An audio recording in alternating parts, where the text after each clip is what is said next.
No, it's all good. All right. So welcome everyone to another Facebook, Instagram, and YouTube live session. And this is session number 73. And this is part of the series Engineering Qualification Validation in Australia. And tonight I will be talking about some do's and don'ts when you are using your experience as a project manager in your CDR application, Competency Demonstration Report. But first, for those that don't know me, my name is Gerson Ida. I'm the founder of www.engineersinaustralia.com, a website that I created to share content of value and useful information to help you in your journey to validate your engineering qualification in Australia. And I also share some information about workplace health and safety, environmental management, the day-to-day of engineering in Australia, and about professional engineering recruitment as well. And also I would like to let you know that I have confirmed the dates for the next free workshop that I usually hold a few times a year, Engineering Qualification Validation. And the workshop is going to start from the 29th of November, which is a Sunday. And the opening webinar is going to be 10 a.m. Brisbane time. And the workshop is going to run for the full week. And we will have our closing webinar on the 6th of December at 10 a.m. And if you haven't registered yet, I will copy and paste the link for you guys to register.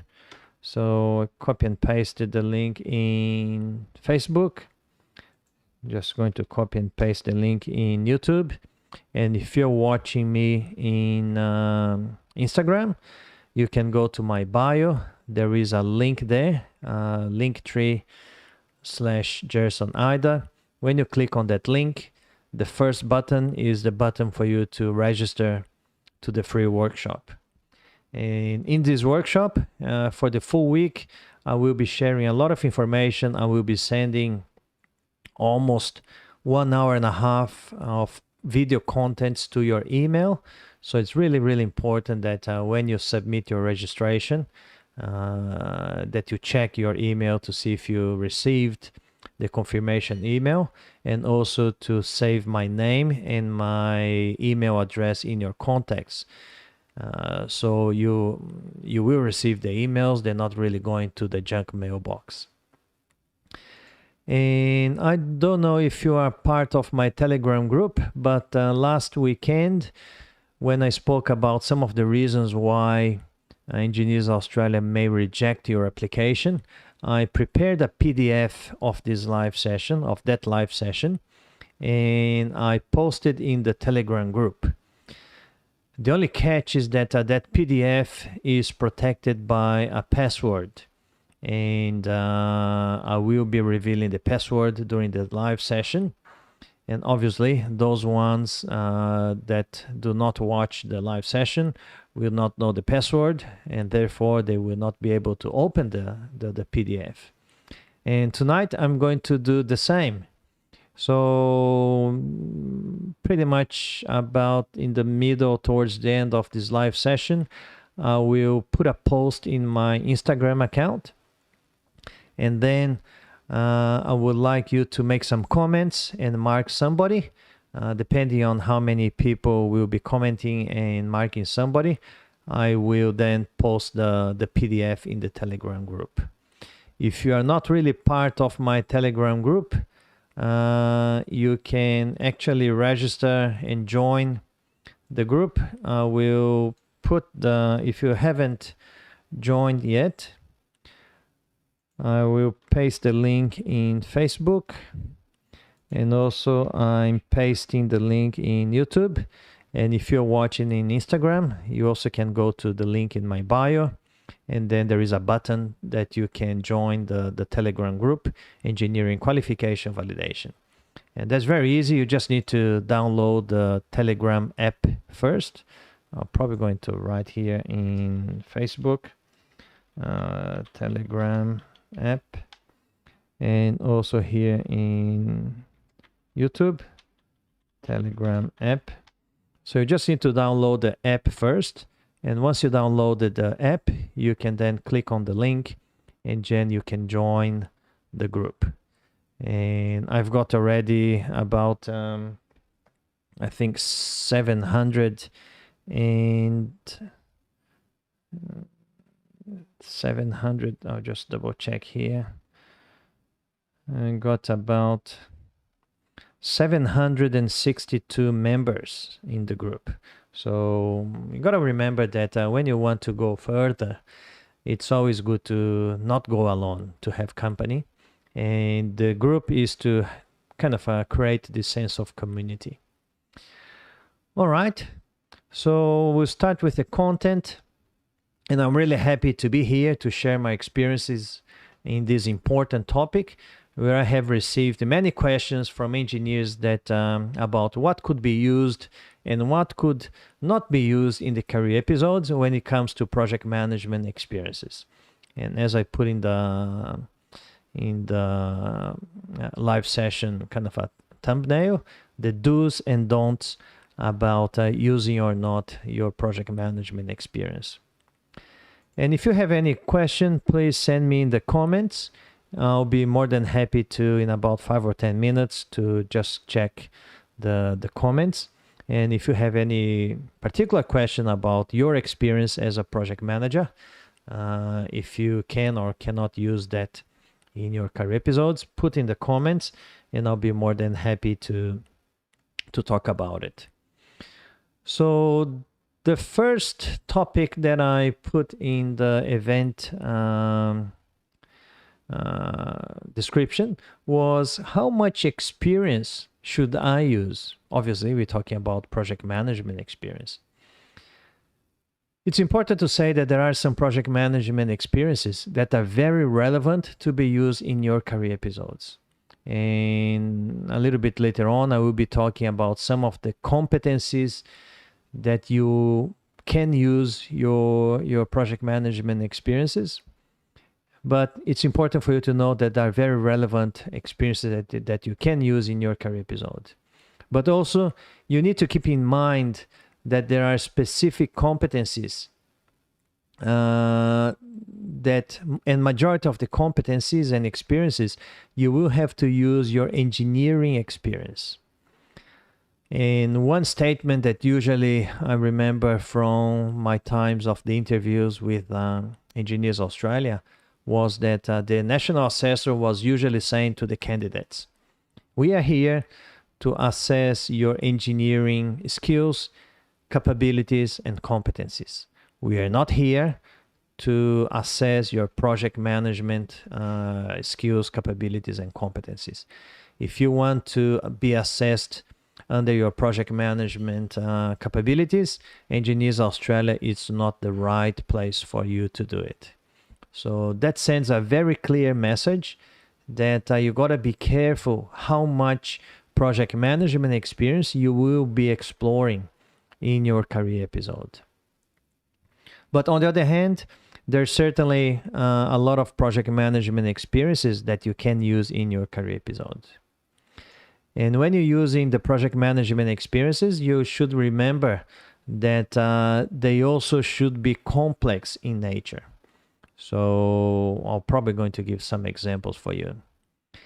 And when you are using your project management experience in some of the competencies, you got to remember that you need to focus on the 10 areas of knowledge. If we take, for example, PMBOK methodology, which is the project management book of knowledge, the 10 areas of knowledge according to PMBOK is scope management, time management, cost management, people management, quality management, communications management, risk management, procurement management, stakeholder management, and integration management.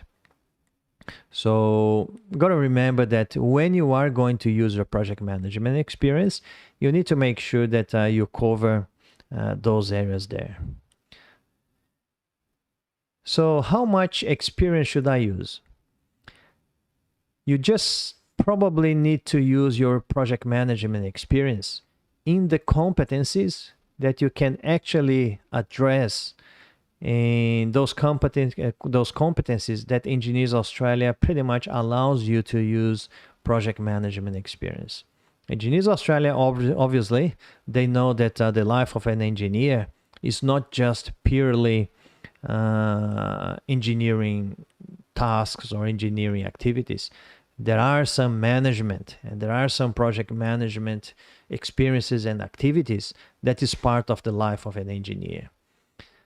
So, as I said, there are some competencies that you can use that. And that's the next topic. Which competencies can I use my project management experiences? As you know, there are 16 competencies that you need to address as part of your CDR application, Competency Demonstration Report. And I put in here just some of the competencies that you potentially could be using, obviously according to the type of experience that you have.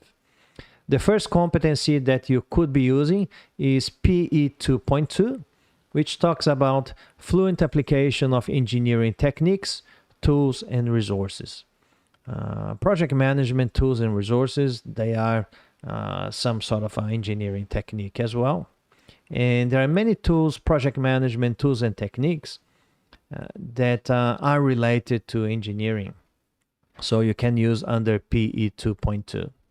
You can also use under PE 3.2. So we talk about PE 2.2, and now we're talking about PE 3.2. Effective oral and written communication in professional and lay domains. So that's certainly a competency that you can use, especially because one area of project management is communications management. The other area that you potentially could be using is PE 3.4, which is professional use and management of information. So that's certainly a very good area, which is going to be probably part of your communications management, is going to be part of your scope management, is going to be part of your stakeholder management, for example. And then the other competency that you potentially could be using is effective PE 3.6, effective team membership and team leadership. So that's basically under your people management, under your stakeholder management, under your integrations management. You could be using those experiences under PE 3.6, which is effective team membership and team leadership. All right, I'm just going to just quickly check if there are any questions there or comments. Not really. Where are you from? Just while I'll double check the next topic here, just would like to check with you guys and interact a little bit with you. Where are you from? Are you from Brazil and are you in Australia, or are you from Brazil, are still in Brazil, or are you from Colombia? Are you from India, Pakistan? Last live session we had people from Pakistan, India, and also they were there in their countries and also here in Australia. So where are you from and where are you now?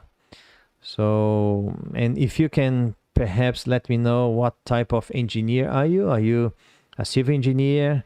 Are you a mechanical engineer or environmental engineer? So I can perhaps use some examples. Luli, yeah, in Facebook, thank you very much. Mexican in Australia. Oh, well done.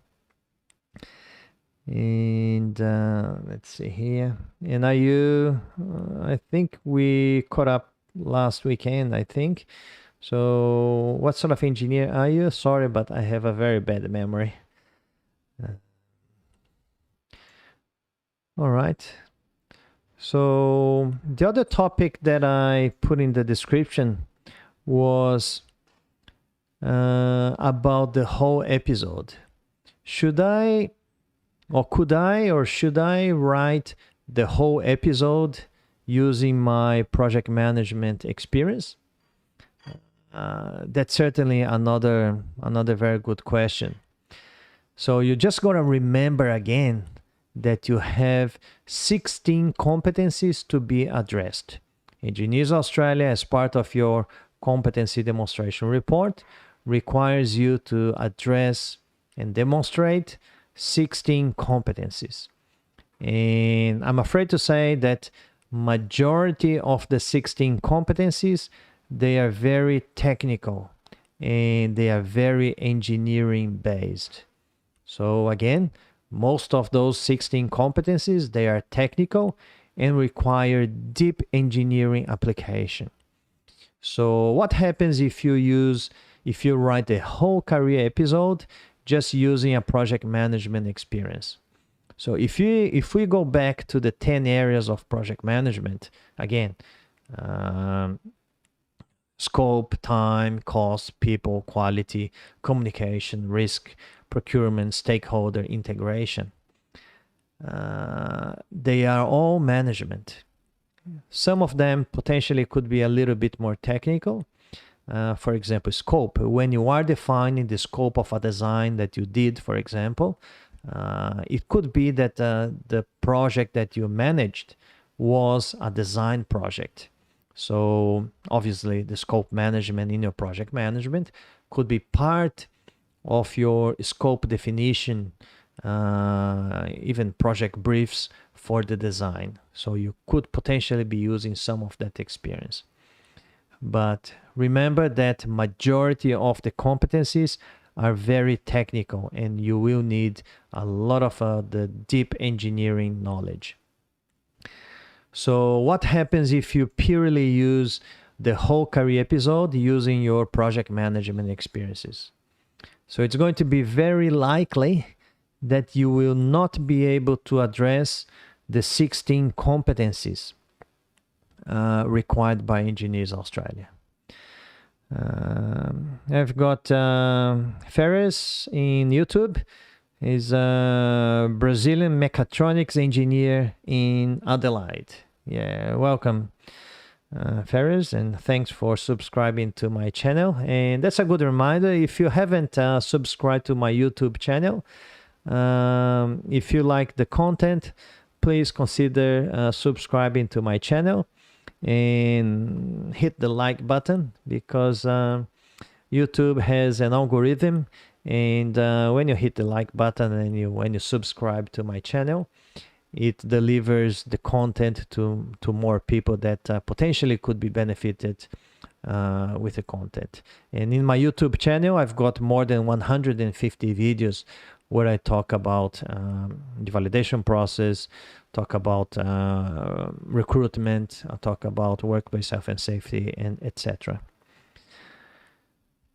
All right, and Luli, she's industrial engineer, Mexican industrial engineer here in Australia. Yeah, well done. It's still about writing. If you decide to write the whole career episode using your project management experience, just pay attention that the assessor may not accept your career episode if you write it fully, describing your project management experience. And the reason why is just because the reason that I just said. You have 16 competencies, and majority of those competencies are very deep engineering competencies.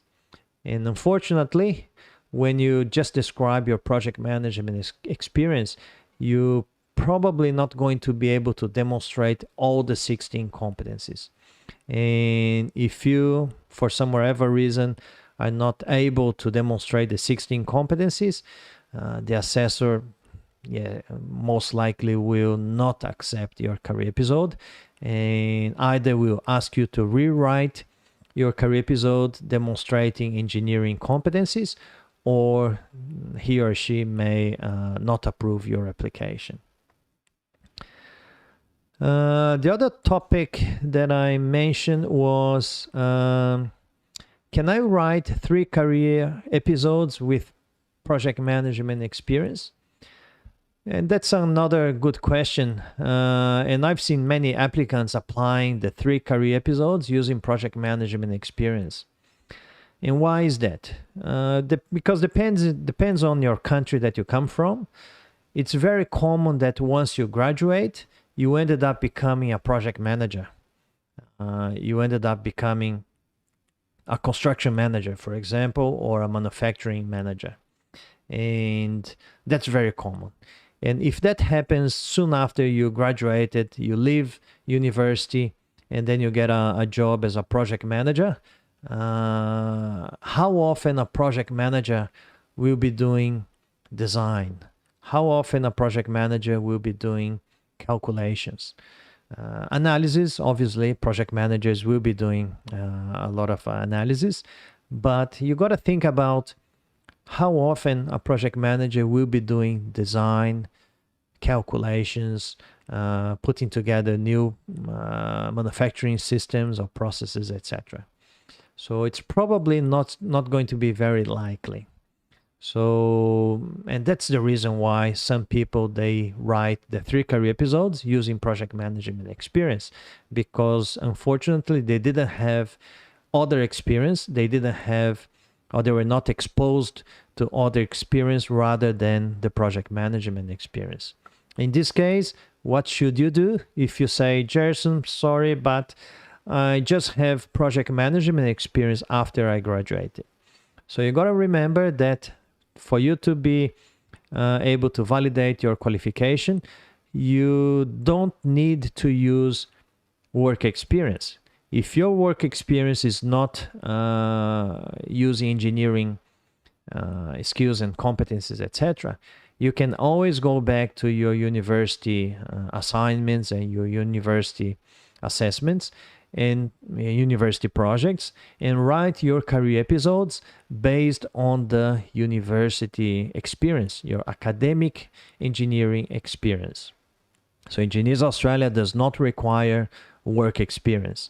So if you do your assessment, you look at your experience, your work experience, and then you think that the experiences are not really related to engineering, you ended up using more project management or more construction management, more manufacturing management.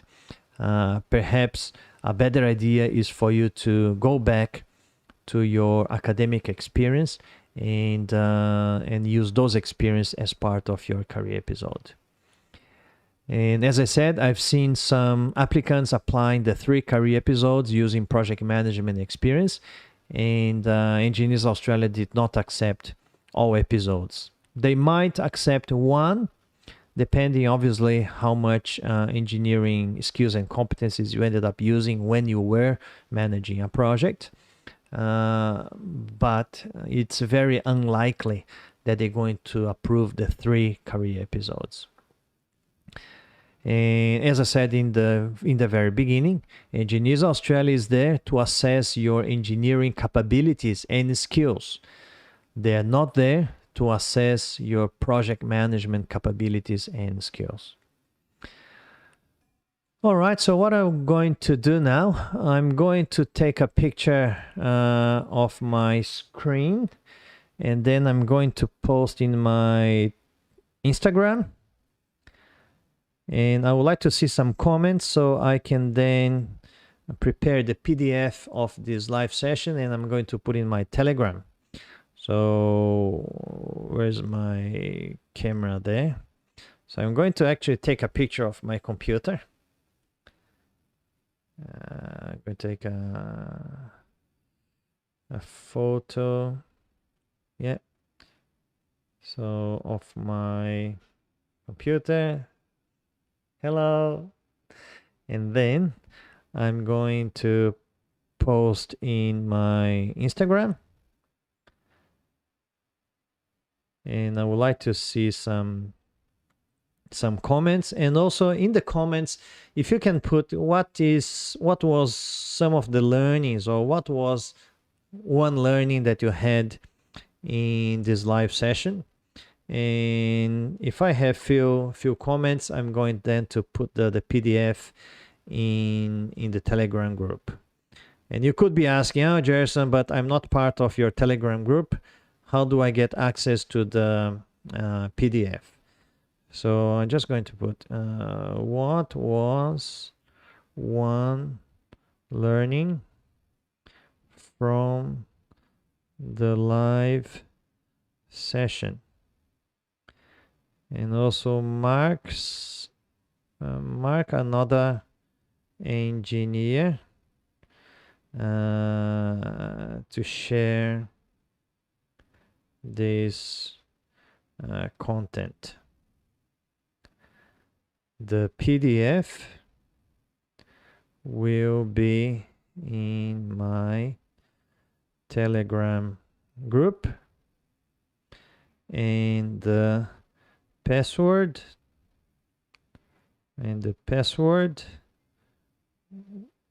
is in the live session replay in my IGTV. All right, so what's going to be the password for this one? So I just shared, I think, yeah, just shared the post. You can see here, it's in the post just there. So there's a post. If you can put a comment and mark someone, another engineer, to share this content, I will then put the PDF in the Telegram group. For those that arrive later, I put the link to the Telegram group in the comments in Facebook and YouTube. If you're watching in Instagram, the link to access my Telegram group is in my bio. You go to the linktree/JersonIda. When you click on that link, I think is the second button from the top. You can then download the Telegram app, and then once you click on that link, you can join my group. So what's going to be the password for that PDF? The password is going to be, let me see, the PDF is going to be industrial engineer.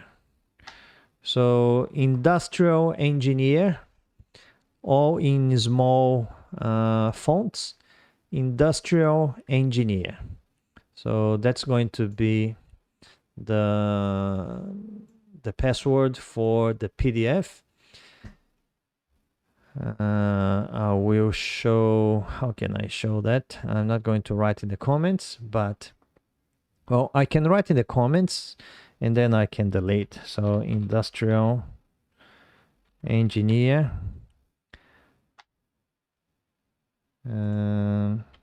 industrial engineer in YouTube, and I'm going to put in Instagram. I can't really put in the video there, but it's going to be industrial engineer, all in small fonts. That's going to be the password for the I'm actually going to put in here in Instagram, industrial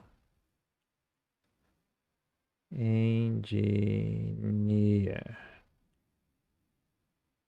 industrial engineer. And in Instagram, you can see that the comment is coming from my other page. I got another profile in Instagram. That's the other profile that I use to raise awareness of colon cancer for people younger than 50 years old. Some of you know or not, I had cancer many years ago, and I raise awareness about people to prevent, obviously, get the same disease. All right, I've got one question in YouTube from Daudio. Thank you very much, Daudio, and thanks again for participating in the live session. Daudio is asking, could you give us any other example of academic experience instead of final project? That's a good question, Daudio. Usually those ones in Brazil, it's what they call TCC. It's kind of it's the final assessment for the course. So that's obviously very obvious that you could be using that as part of your academic experience. Another example that you could, what sort of engineer are you, Daudio? So perhaps I could use one example related to your engineering field. But for example, I am a civil engineer, and I remember that as part of my graduation, I had a subject called Transport B. So Transport B was about road design. And I did a very lengthy project or a report where the professor gave us a section of the road. He gave us a map of the allocation, and we had to do the vertical alignment, we had to do the horizontal alignment, we had to calculate cut and fill, we had to determine where we're going to put the bridges, where we're going to put the culverts, and then the transition curves, have to calculate everything, etc., etc. So that was an assessment or assignment of that particular subject, Transport B. So what I could use as part of the example, Daudio, is that in my case, that wasn't my final assessment, was just an assessment of a subject. And I could write everything that I did, obviously addressing the format and the structures of the structure of the career episode and addressing the competencies, but I could write about that assessment. I also remember that I did, there was another subject that was called structures A, B, and C. And part of, I think, was structure C. It was about pre-tensioning concrete. And there was an assessment about that.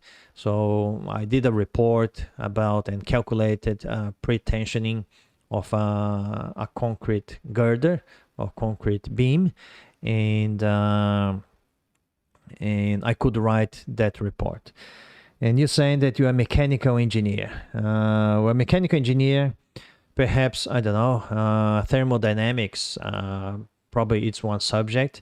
If you did an assessment or assignment about one subject when you were graduating, when you graduated, doesn't need to be the final assignment, can be an assignment of any subject that you still remember. The only thing is that they're probably going, Engineers Australia will probably going to ask you to send a copy of the report. So that could be an issue because sometimes people don't have the report anymore. So in that case, if you don't have a report anymore, potentially you could be asking a letter from the professor or from the course coordinator at the university. But you could be, let's say that as a mechanical engineer, you had a subject to talk about, let's say, air conditioning. So if you did a report, if you did a project about air conditioning, you could be writing about that, how you calculated the refrigeration loads and all of those things that you did. If you did a project to, let's say, design a particular machine or equipment or a tool or a part, you could then write a report about that. All right.